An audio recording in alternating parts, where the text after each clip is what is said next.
Hi welcome to one more mini blog. ಈ blog ಬಂದು ನಂದು ಅರ್ಲಿ ಮಾರ್ನಿಂಗ್ ರುಟೀನ್ನ ಶೇರ್ ಮಾಡ್ಕೊತಿದ್ದೀನಿ. ನಾನು ಎದ್ದ ತಕ್ಷಣ ಫ್ರೆಶ್ ಅಪ್ ಎಲ್ಲ ಆಗಿ ದೇವ್ರಿಗೆ ನಮಸ್ಕಾರ ಮಾಡಿ ಫಸ್ಟು ಬರೋದು ನನ್ನ ಕಿಚನ್ ಕಡೆ. ಸೊ ನೈಟೇ ಎಲ್ಲ ಕ್ಲೀನ್ ಮಾಡಿಡ್ತೀನಿ. ಆದರೂ ಅಡುಗೆ ಮಾಡೋದಕ್ಕಿಂತ ಮುಂಚೆ ನಾವೇನು ಮಾಡಬೇಕು, ಸ್ಟವ್ ಎಲ್ಲ ಕ್ಲೀನ್ ಮಾಡ್ಕೊಬೇಕು.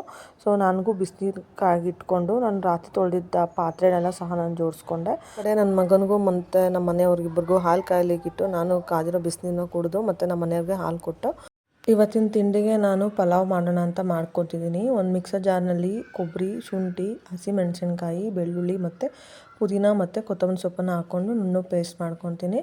ಪೇಸ್ಟ್ ಮಾಡಿಕೊಂಡು ಮತ್ತು ನನ್ನ ಮಗನೂ ಎದ್ದಿದ್ದ, ಸೊ ಅವನಿಗೂ ಸಹ ಹಾಲು ಕೊಟ್ಟು ಹಾಗೆ ತಿಂಡಿನೆಲ್ಲ ರೆಡಿ ಮಾಡಿಕೊಂಡು ಮತ್ತು ಕಿಚನಲ್ಲಿದ್ದ ಪಾತ್ರೆನೆಲ್ಲ ತೊಳೆದಿಟ್ಟು ಮತ್ತು ನನ್ನ ಮಗನಿಗೆ ನನ್ನ ಮನೆಯವ್ರ ಬಾಟ್ಲಿಗೆಲ್ಲ ನೀರೆಲ್ಲ ತುಂಬಿಸಿ ಮನೆಯೆಲ್ಲ ಕಸ ಎಲ್ಲ ಗುಡಿಸ್ಕೊಂಡೆ. ಕಸ ಎಲ್ಲ ಗುಡಿಸಿದಾದ್ಮೇಲೆ ಮಾಪ್ ಮಾಡಿಕೊಂಡೆ. ಕಸ ಗುಡಿಸಿ ಮಾಪ್ ಮಾಡ್ಕೊಂಡಷ್ಟರಲ್ಲಿ ನಮ್ಮ ಮನೆಯವರು ನನ್ನ ಮಗ ಇಬ್ಬರೂ ಸ್ನಾನ ಮಾಡಿ ರೆಡಿ. ಇವತ್ತು ನನ್ನ ಮಗನ ಸ್ನ್ಯಾಕ್ಸ್ ಬಾಕ್ಸ್ಗೆ ಮುರುಕನ್ನು ಪ್ಯಾಕ್ ಮಾಡಿದ್ದೆ.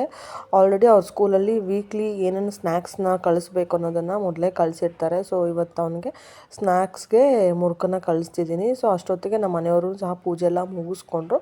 ಪೂಜೆ ಎಲ್ಲ ಮುಗಿದ ಮೇಲೆ ನಾನು ನನ್ನ ಮಗನಿಗೂ ತಿಂಡಿ ಎಲ್ಲ ಮುಗಿಸಿ ನಮ್ಮ ಮನೆಯವರು ಸಹ ಅವನ್ನ ಬಿಡ್ಲಿಕ್ಕಂತ ಸ್ಕೂಲ್ ಕಡೆ ಹೊರಟ್ರು. ಸೊ ಅವ್ರು ಹೊರಟು ಬರೋಷ್ಟರಲ್ಲಿ ನಾನು ಅವ್ರಿಗೆ ಲಂಚ್ ಬಾಕ್ಸು ಮತ್ತು ಬಾಟ್ಲೆಲ್ಲ ನೀರೆಲ್ಲ ತುಂಬಿಸಿ ಅವ್ರ ಬ್ಯಾಗನ್ನು ಸಹ ನಾನು ಪ್ಯಾಕ್ ಮಾಡಿ ರೆಡಿ ಇಟ್ಟೆ. ಸೊ ಅವ್ರು ಬಂದಮೇಲೆ ನಾನು ಅವರು ಕೂತ್ಕೊಂಡು ತಿಂಡಿ ಎಲ್ಲ ಮುಗಿಸ್ಕೊಂಡ್ವಿ. ಇದಾಗಿತ್ತು ಈ ಮಿನಿ ಬ್ಲಾಗ್. ಐ ಹೋಪ್ ಈ ಒಂದು ಬ್ಲಾಗ್ ನಿಮಗೆಲ್ಲರಿಗೂ ಇಷ್ಟ ಆಗಿದೆ ಅಂತ ತಿಳ್ಕೊತೀನಿ. ಮತ್ತೆ ಸಿಗುವ ಇನ್ನೊಂದು ಮಿನಿ ಬ್ಲಾಗ್ ಒಂದಿಗೆ. Thank you all. Bye bye.